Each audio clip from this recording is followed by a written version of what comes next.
The Eastern Cape is home to some of our greatest political leaders, and Hare University is where many shaped their ideologies.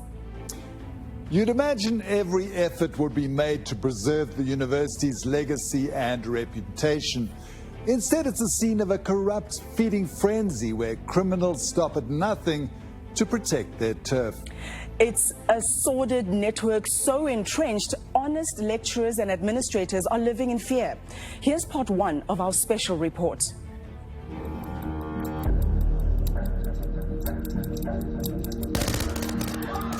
The VC's bodyguard was shot and killed after dropping off Buhlungu and his residence. On the 6th of January, 8:45 at night in the town of Alice in the Eastern Cape, a 51-year-old man, 𝗃𝗵𝗶𝘀, was shot dead, execution style. Fatal shooting of his bodyguard, 𝗃𝗵𝗶𝘀, earlier this month.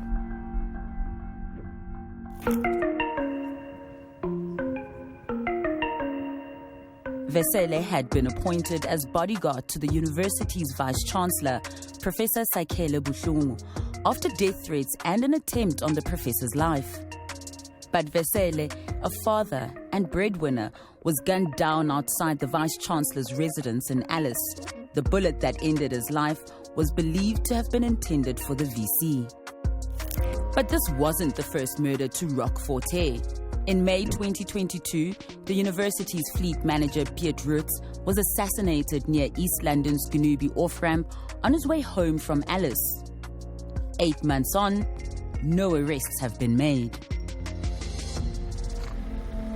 Founded over a century ago, Hare was once a beacon of learning for statesmen across Africa. But a number of criminal investigations at the institution suggest that the once stellar reputation's under attack.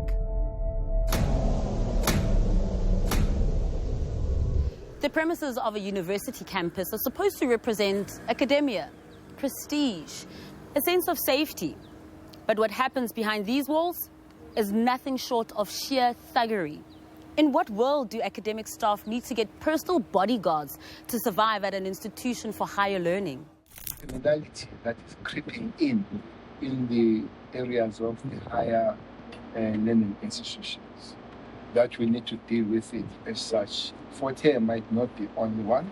We have an immediate issue in Hare to deal with of 2 megas and the attack of 3 officials, including the DC. Hare was founded in Alice in 1916 to promote equal education and justice. In 1990, a campus was added at Bisho, and in the 2000s, East London. We visit the Alice campus after 𝗃𝗀𝗀's death and set out to investigate. We find insiders eager to reveal what's gone wrong, sharing anonymous tip-offs and shocking reports. Hare has become a virtual gangland, reeking of corruption, threats, and murder. The man in the middle of the latest assassination plot, Vice-Chancellor Professor Sakhele Buhlungu. It's very important that when you understand Hare, the production of the black intelligentsia, of black professionals, the production of medical doctors who did a pre-med BSc here and then proceeded elsewhere, the production of teachers, of lawyers. Heads of state. Heads of state, they came here. After 2016's volatile fees must fall protests, a university colleague asked Buhlungu to consider joining Hare as vice-chancellor and principal. Reluctant at first, he rose to the challenge of reforming the iconic institution. But Buhlungu had no idea how much work lay ahead and that danger would stalk his every effort. Even then, I knew that the system is very segmented, that there are poor universities, there are universities that are struggling, and then there are others, like the ones I've worked for, 𝗃𝗵𝗃𝗀, Pretoria, UJ, UCT, the system's in place. And some of the stories about salaries not paid and perennial protests by students and staff, it wasn't lost on me even then. So I said, let me go and think about it. Once he joined, the VC examined the institution from inside, implementing systems and cleanups, uncovering gross corruption, and his determination earned him a target on his back as those benefiting from the rot push back. I've signed an oath that I will serve the university. So it is then important that with the task that is lying ahead for all of us in university, we are very mindful that we are all at risk. But because This senior staff member at Hare joined the VC's cleanup. In the climate of fear, we can't use his name. The latest assassination spooked him as he learned there's a hit on his own life. I've been singled out. So if somebody successfully assassinate me, killing me, that person will be paid 3.5 million.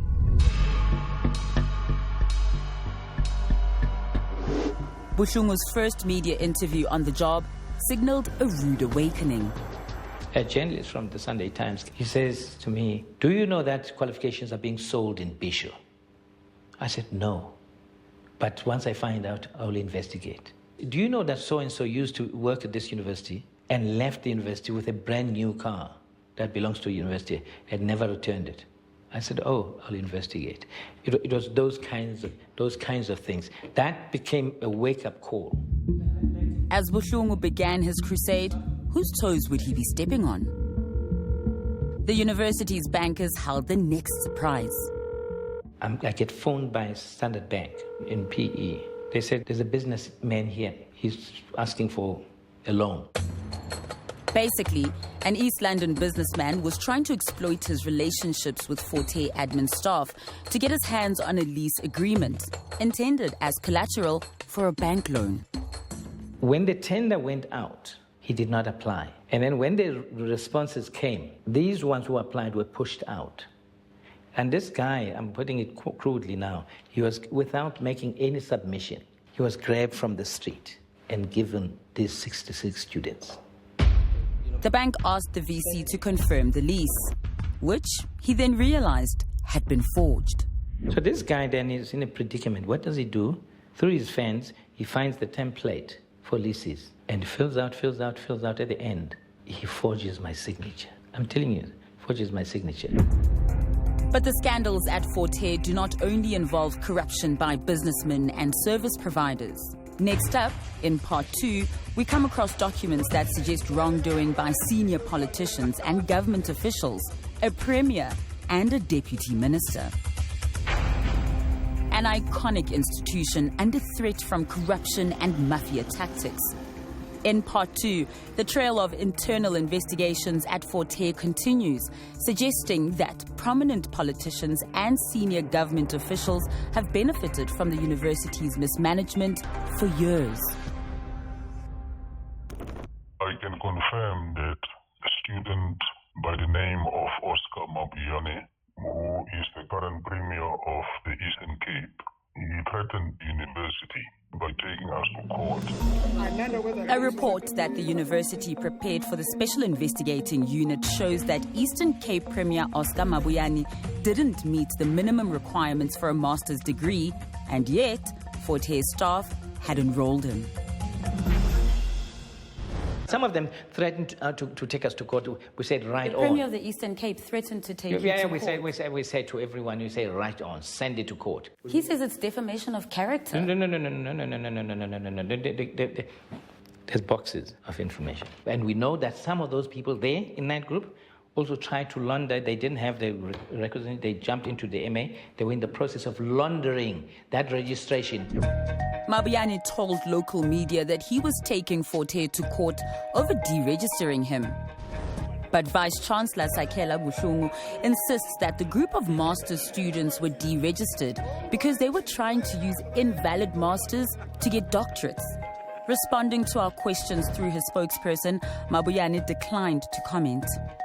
But 𝗵𝗶𝘀's master's admission was not the only questionable one. The leaked internal report for the SIU shows that 𝗃𝗀𝗃𝗍𝗃, Deputy Minister of Public Works and Infrastructure and a former Eastern Cape Premier, had not met the requirements to proceed to do a master's degree. Responding to our questions in writing, 𝗃𝗍𝗃 rejected the allegations and defended the masters she got from Hare. The investigation trail on fraudulent qualifications led us back to former head of Department of Public Administration and PhD supervisor Edwin 𝗃𝗃𝗏. 𝗃𝗃𝗏 is currently standing trial at the 𝗀𝗃cije Magistrate Court in 𝗵𝗃o on charges of theft, monetary fraud, admission fraud, citizen fraud, and bigamy. The investigation found he fabricated his own undergrad qualifications from Nigeria, which invalidates his PhD. We tried to reach out to 𝗃𝗃𝗏 about the allegations against him. After his arrest, the media has not been able to get a hold of him.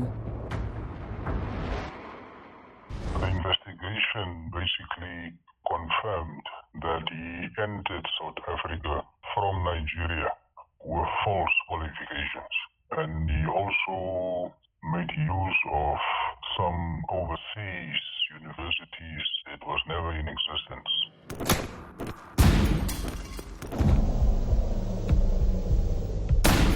As revelations of rotten dealings escalated, so did the threat level. Professor Ronike Vital was at home last March when a gunman opened fire on her off-campus residence in Alice. Moments later, the gunman moved across the street to the VC's residence.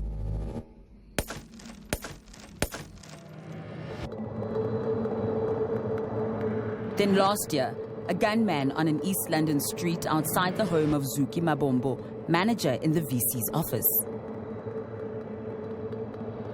Unable to gain entry, he fires into the air.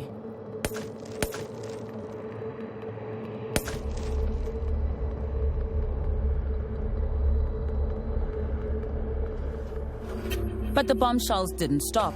A recent email from a particular bank from the public sector revealing that the bank had asked Forte to develop and accredit a banking qualification for its staff. Instead, the university developed a bogus course funded by a well-meaning institution setting up students for disappointment. That banking institution knew exactly that they are bringing their students for this particular qualification. And with that qualification, with those certain little tweaks, you're not employable in the banking sector? That qualification in public administration did not conform to banking. Those students were not enrolled for any qualification that had banking. But for the VC, possibly the worst shock was the rot had crept right into the heart of management. Until last September, Dr. Oscar van Heerden was Deputy Vice-Chancellor of Institutional Support, a highly accomplished academic with a PhD from Cambridge University. Van Heerden joined Forte after the VC, a perfect candidate on paper, and when he left, he cited the growing security risk as his reason. But Buhlungu vehemently disagrees. I think it's the lowest point for a person to say that. That's why I resigned from Forte, because I was scared of assassination. No, he lied. In fact, what we know is that you had intervened. Yes. And suspended him. Yes. Upon investigating, as we were going towards the DC, we found that, in fact, he's been hacking into our system. Never before seen documents show that Van Heerden left while on suspension after the university charged him for his alleged involvement in hacking the computer system to access university mailboxes. We contacted Van Heerden on the allegations, but he declined to comment, saying he didn't want to be a target of slander. What's the price tag on your head? But at the time, I think they said they want me for 600,000. The first one you saw? Yeah, the first one. I'm sure it is increased by now, and I'm going nowhere. That's that.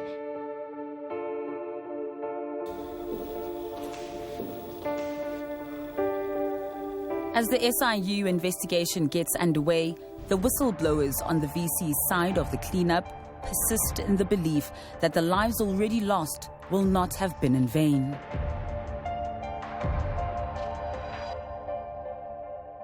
Thanks for watching. Why not drop us a comment below? We love reading your opinions. Remember, you can now access Carte Blanche stories anytime, anywhere, even offline.